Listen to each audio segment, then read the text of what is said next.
নমস্কার বন্ধুরা, সোমা রান্নাঘর ঘরে বাইরেতে আপনাদের সকলকে স্বাগত। আজকে আমাদের রেসিপি হলো চিকেন পকোড়া। চিকেন পকোড়া বানানোর জন্য চিকেনের পিস নিয়েছি আমি 250 গ্রাম, ছোট ছোট করে কেটে নিয়েছি। আর এখানে নিয়েছি বেসন, কর্নফ্লাওয়ার, আর নিয়েছি পেঁয়াজ, লঙ্কা, ধনেপাতা, সব কিছু কুচিয়ে ভালো করে এর সাথে মিশিয়ে নিয়েছি। আর অল্প একটু চালের গুঁড়ি নিয়েছি।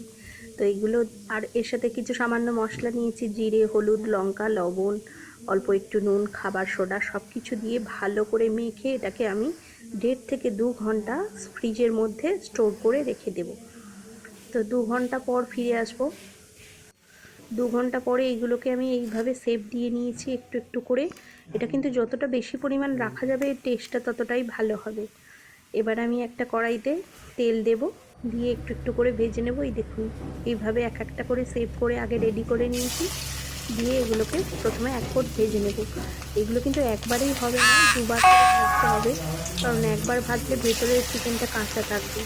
তো চিকেনটা অবশ্যই ঘন্টা 2 তো রেস্টে রাখতেই হবে, সেটা না হলে কিন্তু মুচমুচে কড়মড়েতে হবে না। তো এগুলোকে এক এক করে আমি এক কোট প্রথমে ভেজে নিয়েছি। ভেজে বাকিগুলোকে এইভাবেই তুলে নেব। দিয়ে আরও 10 থেকে 15 মিনিট এগুলোকে রেস্টে রাখবো। রেস্টে রাখার পর আবার দ্বিতীয়বার এগুলোকে আমি ফ্রাই করব। তো দ্বিতীয়বার ফ্রাই করার সময় অবশ্যই গ্যাসের ফ্লেমটা লো রাখতে হবে, তবে কিন্তু আস্তে আস্তে ভিতরের চিকেনটা খুব সুন্দর করে সিদ্ধ হয়ে যাবে। তো এই রেসিপিটা আপনাদের কেমন লাগলো অবশ্যই কমেন্ট করে জানাবেন। সবসময় আমরা ডিম দিয়ে, কর্নফ্লাওয়ার দিয়েছি চিকেন পকোড়া বানাই, এটা একটু অন্য স্টাইলে বানানো হলো, বেসন আর চালের গুঁড়ি দিয়ে। পেঁয়াজ, লঙ্কা যেমন দেওয়া হয় সেরকম দিয়ে। তো অবশ্যই আপনারা এই রেসিপিটা ট্রাই করবেন, কেমন লাগলে কমেন্ট করে জানাবেন।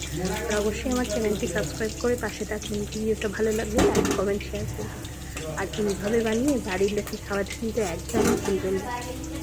তো এইবার আমার রেডি পুরো একদম চিকেন পকোড়া খাবার জন্য গরম গরম। তো এইগুলোকে এবার আমি সবকটাকে তুলে নেব, নিয়ে আস্তে আস্তে প্লেটে সার্ভ করে দেবো। এইরকম সন্ধ্যাবেলা যদি গরম গরম চিকেন পকোড়া হয়, আর তার সাথে যদি থাকে টমেটোর সস আর কাসুন্দি, একদম ব্যাস জমে ক্ষীর হয়ে যায়, তাই না বন্ধুরা? তো অবশ্যই আপনারা এই রেসিপিটা ট্রাই করুন, আর কেমন লাগলো কমেন্ট করে জানাতে কিন্তু একদমই ভুলবেন না। এতক্ষণ সঙ্গে থাকার জন্য অসংখ্য ধন্যবাদ। তো এগুলো কিন্তু সত্যি এবার খাওয়ার জন্য একদম রেডি।